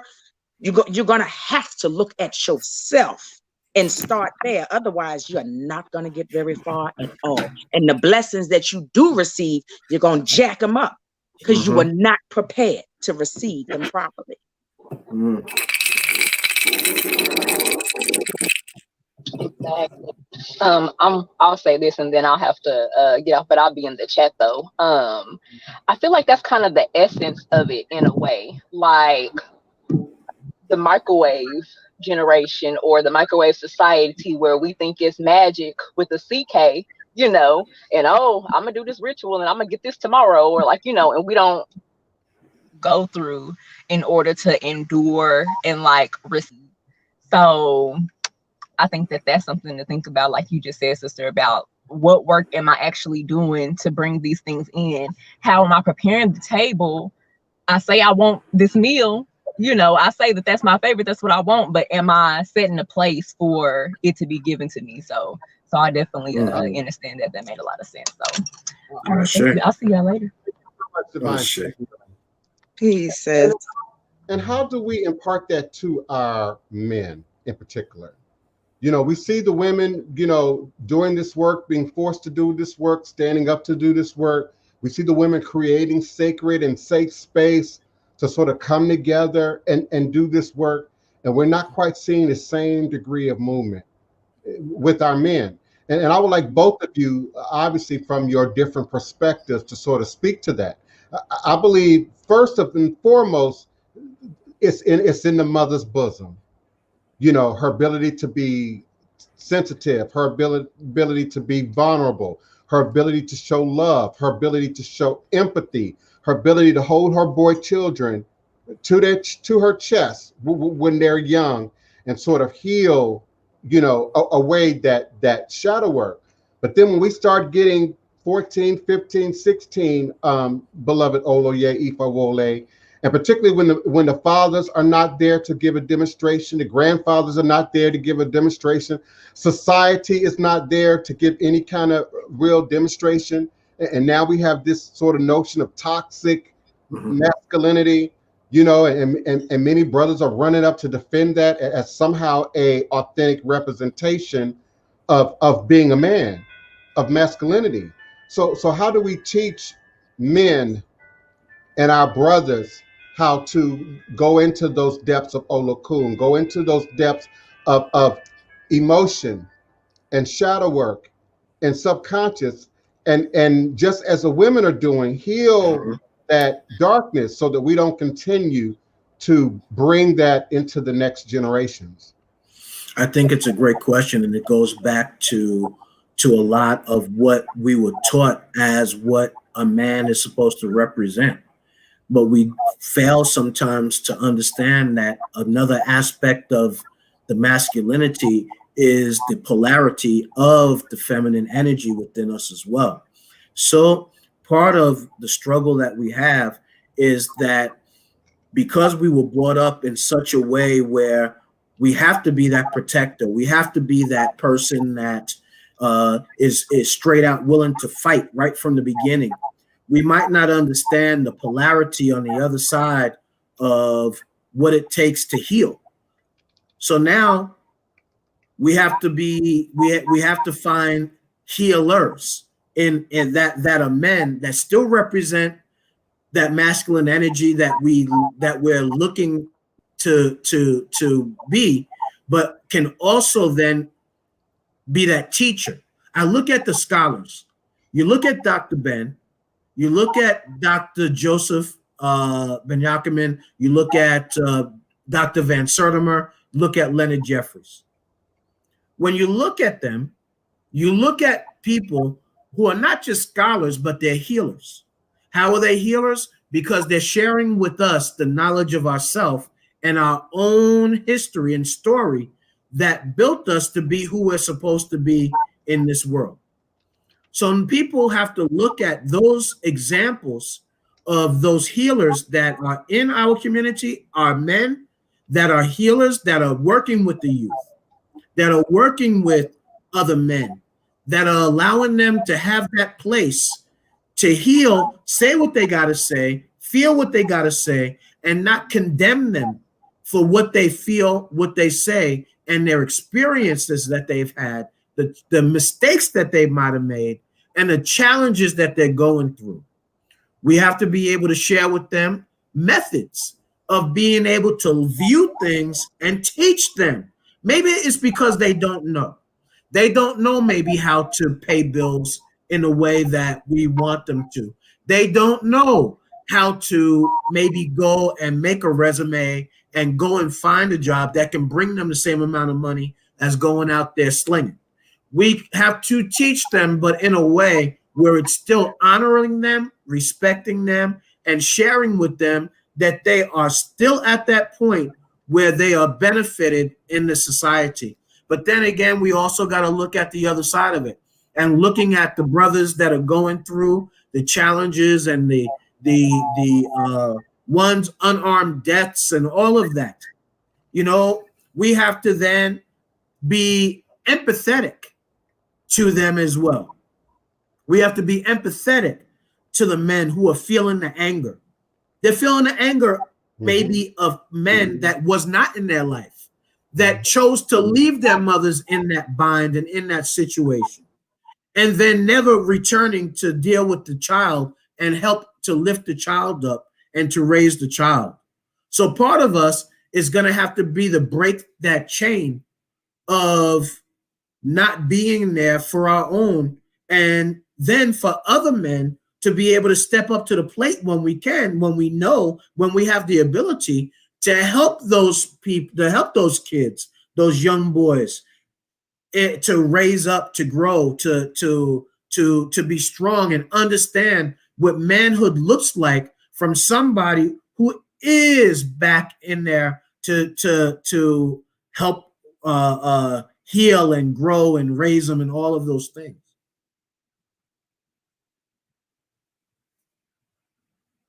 You're on mute. Yes, I agree. Absolutely. My point in the chat was it's not enough to say I'm a man. It's not enough to say I love women. all of those things speak to physicality. And in today's culture, you got some competition when it comes to physicality. I know some women who are transitioning into men who got all the physicality that you got. It has nothing to do with leadership. It has nothing to do with you being empathetic with your children. It has nothing to do with you being empathetic with your wife and your spouse. It has nothing to do with your ability to show emotion in a healthy way to your children so that they grow up operating in a healthy way in emotion. So if emotion leads to sex or violence, that's a problem. That's a problem. And that's a concept that we've been taught by Western culture. There's a thin line between sex and violence. How many of us have not heard that repeated in this culture? So there's no empathy there. No, there's no emotion there. There's no sympathy there.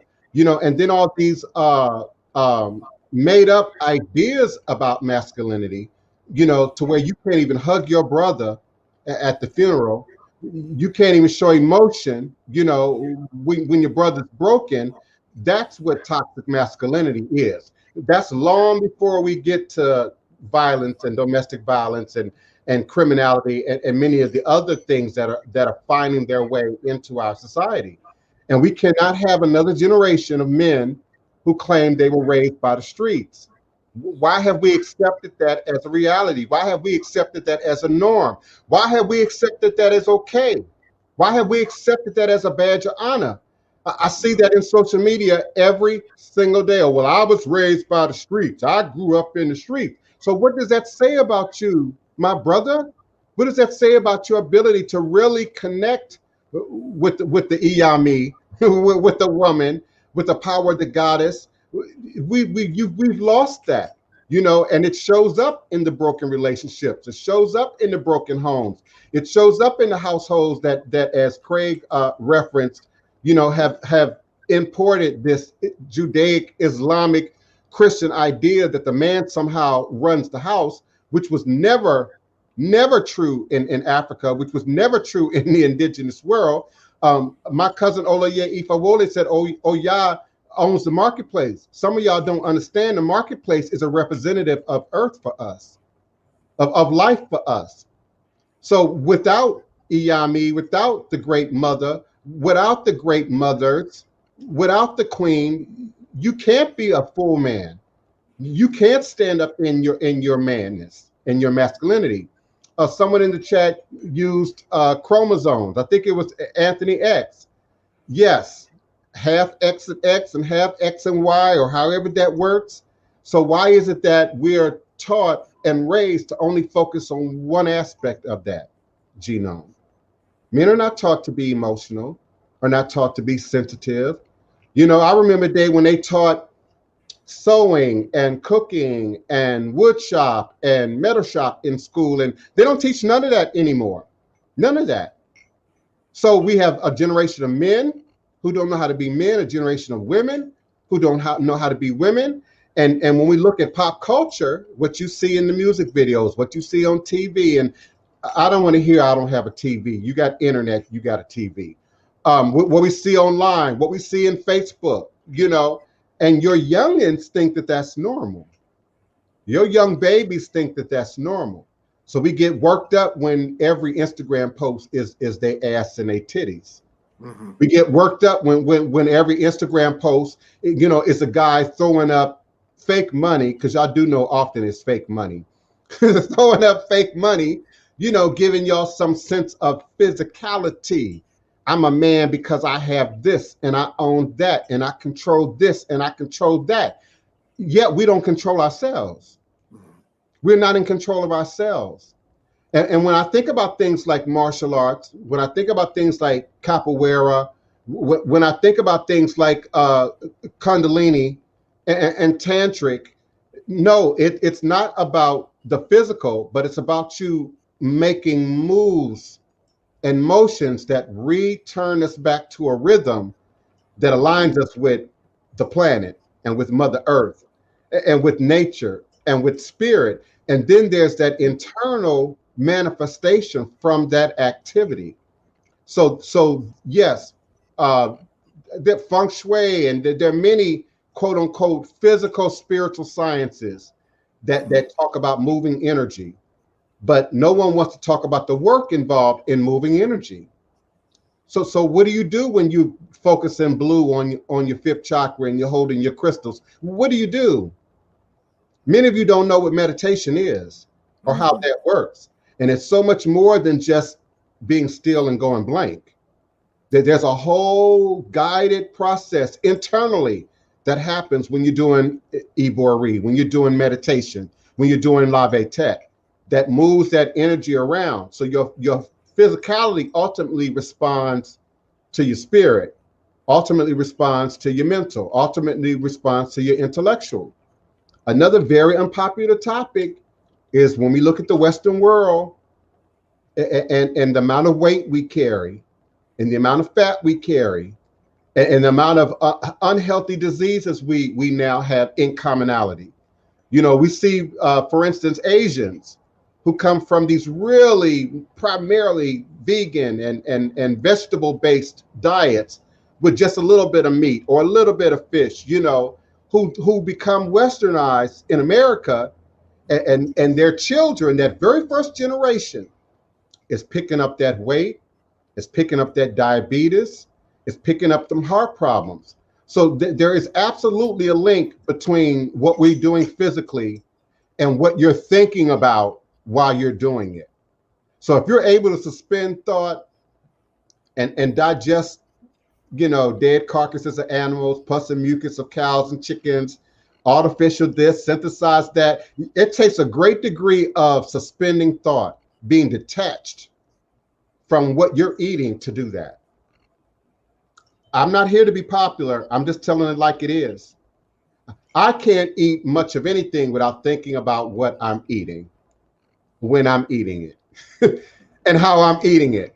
And if I do take a piece of chicken or a piece of beef, I promise you, I'm thinking about it. Every bite, I'm thinking about what it is that I'm eating and why, you know? And so we as men and males and five gendered individuals have to be willing to be honest. And see, that's part of the problem. We can't be really honest about where we're broken, where we're weak, where we're failing, where we're frail, particularly males, because we're not taught to do that in this culture. You're taught to look strong, act strong, be strong, project strong. You know, you're not taught to be honest. You know, look at the presidents, look at the politicians, you know, look at our global leaders right now. And that's why I say, if we don't get our minds right, oh, wow, we're at a loss. Because it's real easy for our youngins to turn on the TV, turn on the computer, look outside their window and see a world of people who are going against everything we've said in this show, who are not supporting anything we say in this show. And when you're thinking through that masculine physicality, oh, but they rich. They used to say that about Michael Jackson. Oh, but he rich. Well, I don't care if he did this, that, and other. Oh, but he rich. You know, and we're still doing that. You know, the celebrity consciousness. Oh, but she looked good. Oh, but she got her breasts done. You know, it doesn't matter that their life is in a shambles. I swear I was going to get through 2 hours without mentioning Portia. Okay, but who does that? Who's healthy? Who's viewing themselves from a healthy place? You come out of one unhealthy relationship, you can't even give it 12 months, you're into the next unhealthy relationship. Oh, and by the way, your soulmate is your best friend's man. I mean, who does that? Who does that? And so I'm grateful not to have children, physical, biological children. I'm grateful. I don't know how you dads do it. I don't know how you moms do it. I would probably be in jail, especially with the upbringing that I had with my dad. I would probably be in jail. I would probably have to beat some asses at some point because I don't know how y'all do it. I got nieces and nephews. By beating asses. What you mean? Girl. I like it. What? Oh my God. And the competition that you are up against with the rest of the world. You've got to be God. You got to be goddess for your children from day one. Your first God, your first Orisha is your mama and your daddy. Because if that's not in place, Oh my God, y'all know my story. I went through hell in my house, but my degree of respect for my mother is unlimited. Unlimited. I would do anything for my mother. I would bow down to the feet of my mother. My mother can be wrong if she want to be. The good thing is my mama ain't trying to be wrong. My mama is still at 78 improving herself. I wish I could say that about dad, cousins. and that Broomfield side of the family, I don't know. But we've got to be willing to be honest. If we can't be honest, you ain't got nothing in terms of spiritual power or growth. And your transformation will continue to be a hard one. The illusion of your transformation will continue to be a hard one. It'll feel hard. It'll look hard. The universe will have to project hardness because we've accepted hardness as opposed to just surrendering and letting Mama Iya just nestle you in her bosom. Just love you, and as Otun said, and cry and release and get out the toxins, and then let Baba, build you up and teach you some discipline and teach you some martial arts, and teach you how to defend yourself. And so we think about defending ourselves as I ain't no punk, I can't get beat in the street. No, defending yourself start right here. Right here. I know 10 blocks before I make a New York street where the problem is. I know 10 blocks before I make a Chicago street where the problem is. It's not always about fisticuffs. It's not always about having a weapon. It start right here. Am I wrong, cousin? Yeah, you're right. Defense start here first. And if you can't even defend yourself against what you're eating and what you're taking in and the type of energy you're projecting, you're operating in toxic masculinity. Yep. I had a teacher by the name of Dr. Moses Powell, and one of the most famous things he said was "get off first." And a lot of people might not understand all of the understanding of "get off first," but "get off first" means your knowledge, your wisdom, your understanding, the food you ate, the intake. We talked about intake some of the shows back. Intake, what are we taking in? All of those things are getting off first. And the ability to be able to get the knowledge of how to raise our children so that our children are not going through what it is that maybe we've gone through. How do we raise our kids to not have to deal with what we've had to deal with? Could it mean that maybe we got to move to a different environment? Yeah. Does it mean that maybe we have to change the diet? Yes. Maybe it means that we have to change our particular spiritual perspective, possibly. What are the areas of transformation that we have to make in order to raise our children and to be better within our families than what we were or the examples that we've seen before? Those of us that were lucky and blessed to see an example of a father and a mother go through it, get through it, and deal with it, and go through and raise healthy children, we're blessed beyond measure. But those of us who haven't, we now have to find a way to be healthy. How do we become healthy? What changes do we have to make to become healthy? Are we willing to learn? Are we willing to experience males and females that are healthy, that will allow us to view aspects of their life and see what they do, how they do it, so that we can be healthy too? We have to look at our health, all of our health in all facets, from a holistic, WHO, not just HO, WHO, holistically. Okay, now I know we're running out of time, but I gotta address this. First of all, when you say God created, what God are you talking about?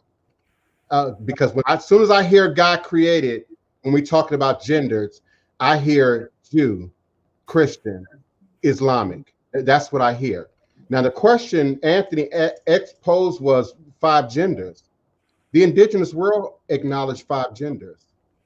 In Africa, in the Americas, in Asia.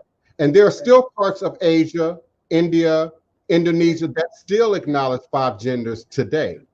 The idea that we're somehow this polarity, this absolute polarity is a Western notion. It didn't even exist in ancient Egypt, if you really understand Kemetic science. So there's always been a masculine woman, a feminine woman. There's always been a masculine man and a feminine man. And their roles in the society were very unique compared to what we are experiencing today. Healers, musicians. For instance, there's a custom in India that you always have transsexuals perform at your wedding, or your wedding is bad luck or doomed. So why is that? There is a growth beyond what's physical. There's a growth beyond what's physical in the spirit, where you transcend gender, you transcend breeding gender. There are those who are here to create the next generation. Everybody not here to build the next generation physically. Every woman is not here to have a baby.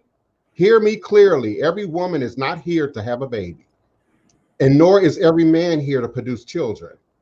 And I think if we had a better understanding of that, we'd have much stronger mothers, much stronger fathers, much stronger marriages, much stronger households, and we would have less dysfunction in our society.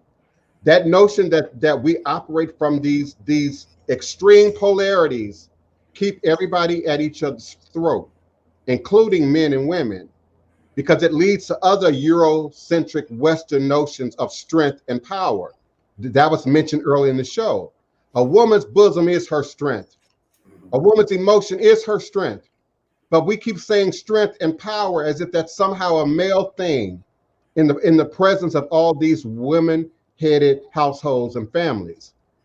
That's preposterous. So yes, in the indigenous world, there were 5 genders. 5 genders were recognized. Now, don't make me come up with another show. You know how I did yesterday, okay? And I showed you some hominids all over the world that look very black, that look very African. One was even called Africanus. None of them was from the continent. So I can do the same thing culturally, ethnically, around the world from an indigenous perspective, where they transcended this absolute male-female thing. You had women warriors, you had women leaders, you had women kings who operated as such. So yeah, 5 genders. 5 genders. I'm going to end. Thank y'all so much. You know we'll be back Friday. I appreciate you. I didn't get a chance to scroll every comment, though I tried to in the chat. But I appreciate you. I love you. I support you. I'm here for you. I'm going to give my cousins, both of them, the opportunity to close. And then I'll look forward to meeting you again at high noon, U.S. Central Standard Time. Go ahead, Otun. Oh, okay. I just wanted, wow, today was definitely powerful. I want to encourage all of my fellow kings and queens out there. This is something that definitely needs to continue. The work needs to continue on both ends. It's never about women serving men or vice versa. We need to understand that we were put here to complement each other. It's yin and yang. It's not one to be subordinate to the other. We need to learn how to communicate and build our relationships on what works for our people, not what books say, not what other people say, not what TV say. We need to work on rebuilding ourselves together without outside influence. That's the only way it's going to get done. And it's going to take a long time, a very long time, because the damage took a long time. So I just want to send love and light to everyone.